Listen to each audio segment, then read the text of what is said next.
할렐루야, 아멘. 오늘도 이 새벽에 나오신 성님들을 주님의 이름으로 환영하고 축복합니다. 우리 찬송가 한 장 드릴 때에 우리 452장 함께 찬양 드리시겠습니다. 찬송가 452장입니다.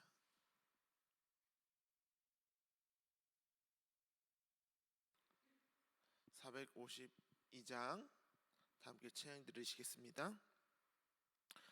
내 모든 소원 기도의 제목 예수님 닮기 원함이라.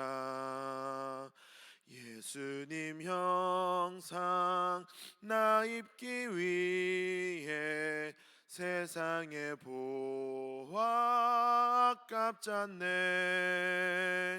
예수님 닮기 내가 원하네. 날 구원하신 예수님을 내 마음속에 지금 고도상 주님의 형상 인치소서. 무한한 사랑 풍성한 긍휼 슬픈 자 위로 하시는 주. 길 잃은 죄인 부르는 예수 그 형상 닮게 하옵소서. 예수님 닮기 내가 원하네. 날 구원하신 예수님을 내 마음속에 지금 고도상 주님의 형상 인치소서. 겸손한 예수 거룩한 주님 원수의 멸시 참으시사 우리를 위해 고난을 받은 구주를 닮게 하옵소서. 예수님 닮기 내가 원하네. 날 구원하신 예수님을 내 마음속에 지금 고도상 주님의 형상 인치소서. 아멘. 오늘 함께 보실 말씀은 예레미야 34장 8절부터 11절까지 말씀 보도록 하겠습니다. 예레미야 34장 8절부터 11절 말씀입니다.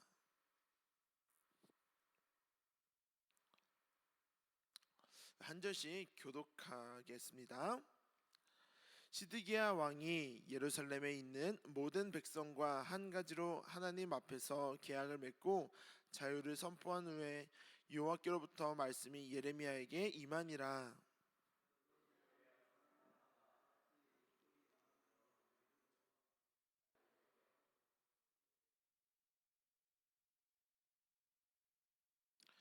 이 계약에 가담한 고관들과 모든 백성이 각기 노비를 자유롭게 하고 다시는 종을 삼지 말라 함을 듣고 순복하여 놓았더니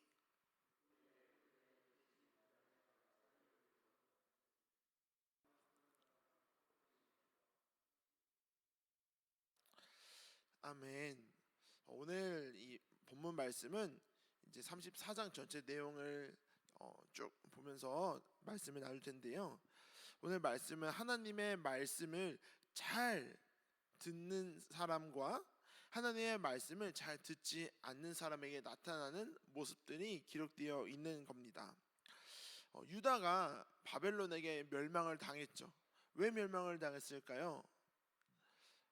간단히 생각하면 그들의 죗값으로 멸망을 당한 겁니다.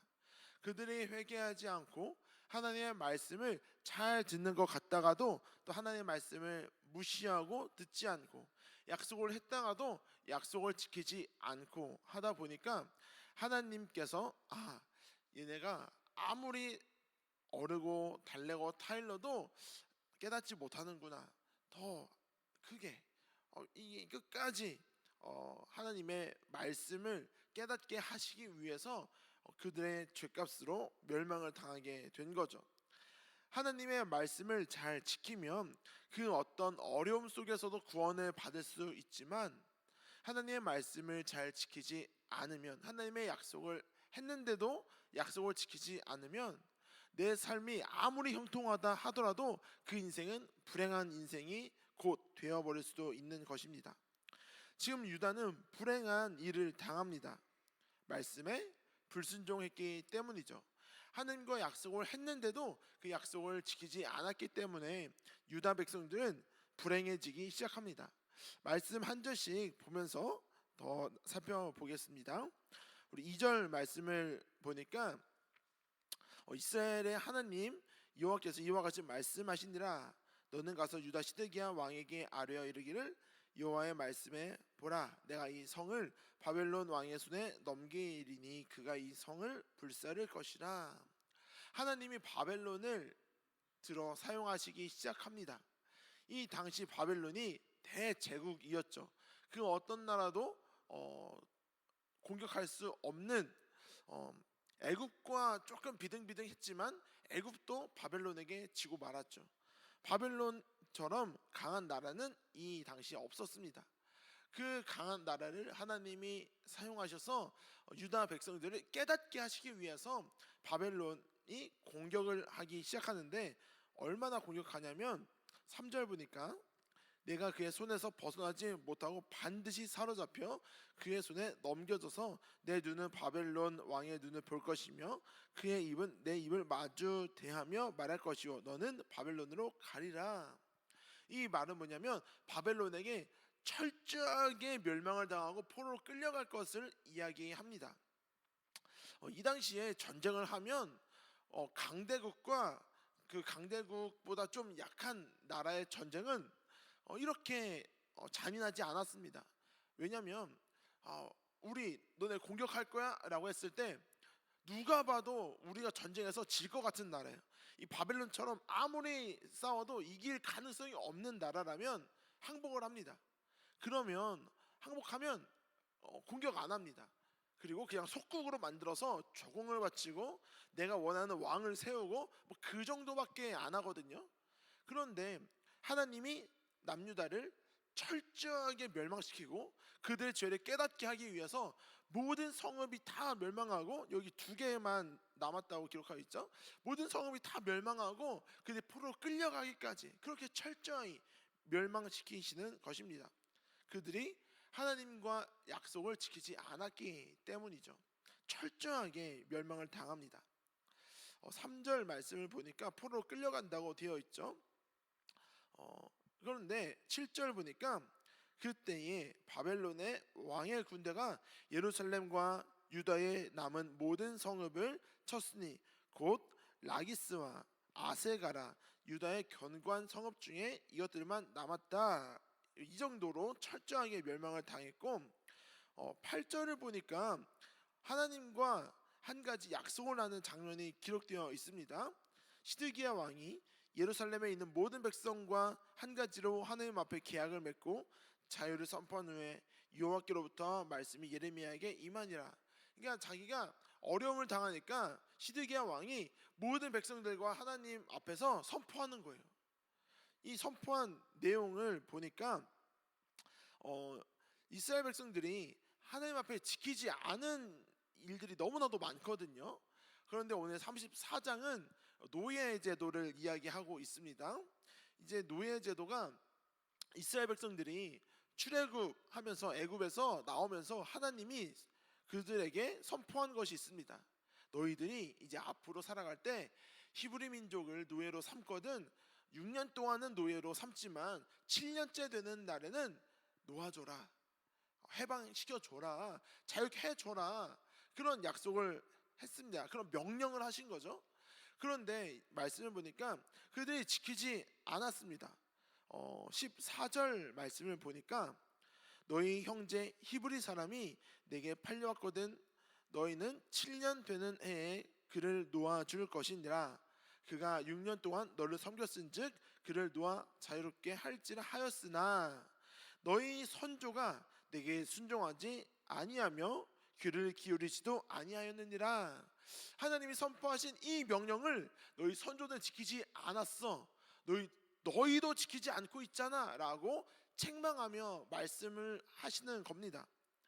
그러니까 이제 시드기야 왕이 무슨 생각이 듭니까? 지금 발등에 불이 떨어졌습니다. 지금 나라가 멸망하기 직전이에요. 그러니까 하나님 앞에 또 모든 백성들 앞에 선포하는 거예요. 하나님, 모든 이스라엘 백성들이여, 우리가 그동안 지키지 못했던 것이 있는데 지금 한번 지켜봅시다. 여러분들 중에 히브리 노예로 삼고 있는 사람들이 있다면 7년째 됐다면 놓아주시고, 그동안 놓아주지 않았으니까 7년이 넘은 사람까지 모두 다 자유케 해줍시다.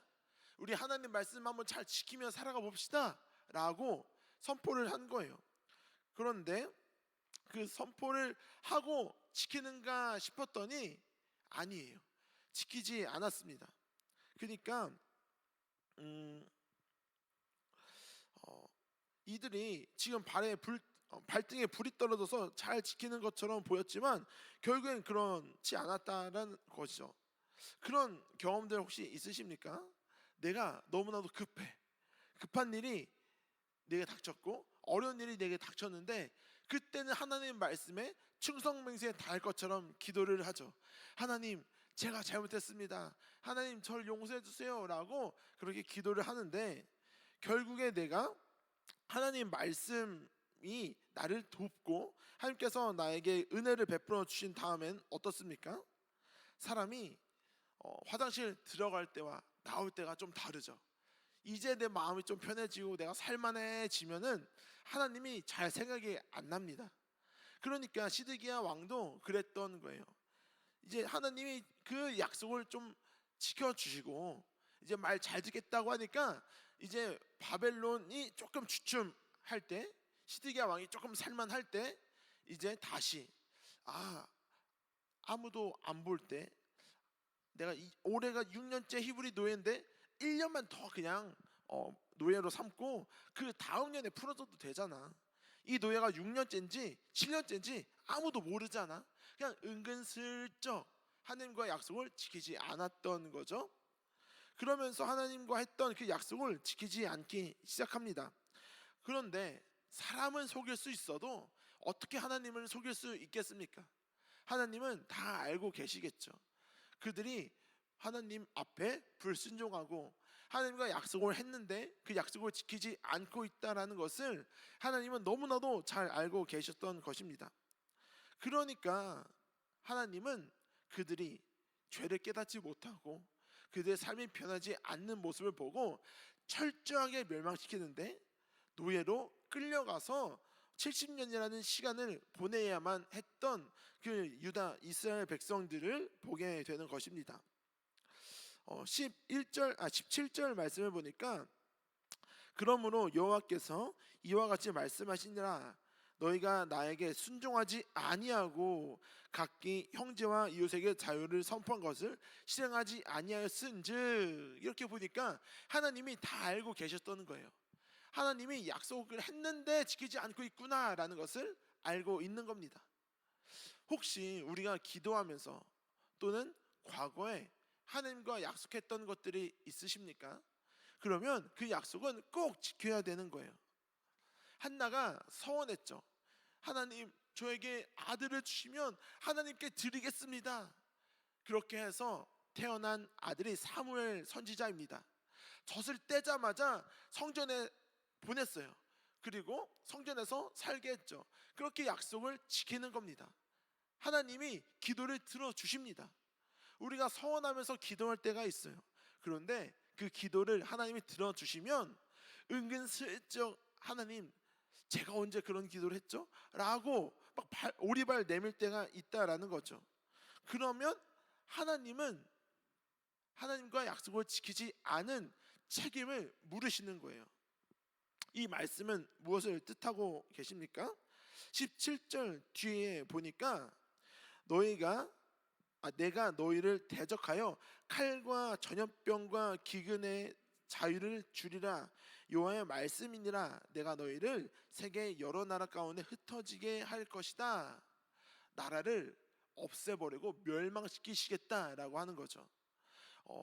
여기에서 우리가 주목해 볼 말씀이 하나님께서 칼과 전염병과 기근에게 자유를 주겠다라고 말씀하고 계십니다. 이 말씀은 칼과 전염병과 기근을 하나님이 꽁꽁 묶어둬서 너희들이 어려움 당하지 않도록 내가 지켜주고 있었던 거야. 너희들이 약속을 지키지 않으니까 나도 약속을 지키지 않겠다. 칼과 기근과 전염병의 자유를 놓아서 어려움을 당하게 하겠다라고 말씀을 하시는 겁니다. 이 세상을 창조하시고 주관하신 하나님께서만 하실 수 있는 일들이죠. 그럼 우리는 어떻게 해야 될까요? 그럼 우리는 어떻게 살아가야 될까요? 간단하지만 참 어려운 것입니다. 하나님의 말씀을 잘 지키는 것이죠. 하나님과 약속했다면 그 약속을 반드시 지켜야 하는 것이죠. 하나님의 도우심이 있으면 그 도우심에 감사하며 하나님이 주신 은혜에 보답하며 살아가야 되는 것이죠. 우리 함께 전도 축제를 했습니다. 우리 함께 전도 축제에 이제 결단한 사람이 있어서 하나님 제발 저 사람이 교회 오게 해주세요. 하나님 제발 은혜 내려 주시옵소서라고 막 간절히 기도하면서 그 사람을 전도하기 위해서 기도했는데 정말 하나님의 은혜로 교회에 왔습니다. 그러면 그 뒤로 우리의 마음은 이제 편안해지는 거죠. 뭔가 화장실 가서 내 안에 있는 거 다 쏟아놓고 온 것처럼 마음 편안해지는 거죠. 그 다음에 우리의 기도가 그만큼 간절해질까요? 그 사람을 교회에 보내주세요라고 했었던 그 기도만큼 간절해집니까? 아닐걸요. 하나님이 기도에 응답해 주셨으니까 우리의 마음은 가벼워졌을 것입니다. 그러나 그러면 안 되는 거죠. 하나님이 그렇게 기도해 주셨으면, 응답해 주셨으면 더 간절히 감사의 기도를 올리고 그 이후에 하나님의 말씀을 더 구하며 살아가야 되는 것입니다. 오늘 하루 살아가면서도 우리 그러한 믿음으로 선포하며 살아가셨으면 좋겠습니다. 하나님, 제가 하나님과 하셨던 그 약속 반드시 지키며 살아가겠습니다. 하나님께서 기도에 응답해 주셨다고 제가 소홀히 하지 않겠습니다. 하나님, 제가 앞으로도 영원토록 하나님의 말씀 잘 지키며 하나님과의 약속 순종하며 그렇게 살아가겠습니다. 오늘 만나는 모든 사람들에게 최선을 다해서 복음을 전하고 전도 축제가 끝났다고 멈추지 않겠습니다. 제가 영원토록 하나님의 말씀 따라가며 내가 잘못한 거 있다면 회개하고 그렇게 살아가겠습니다 라고 믿음으로 결단하며 또 간절히 기도하는 저와 여러분들 될 수 있기를 주님의 이름으로 축복합니다. 함께 기도드리겠습니다. 하나님 감사합니다. 오늘도 우리를 기도의 자리 가운데 보내주시고 또 우리에게 귀한 말씀을 통해 깨닫게 하시니 감사합니다.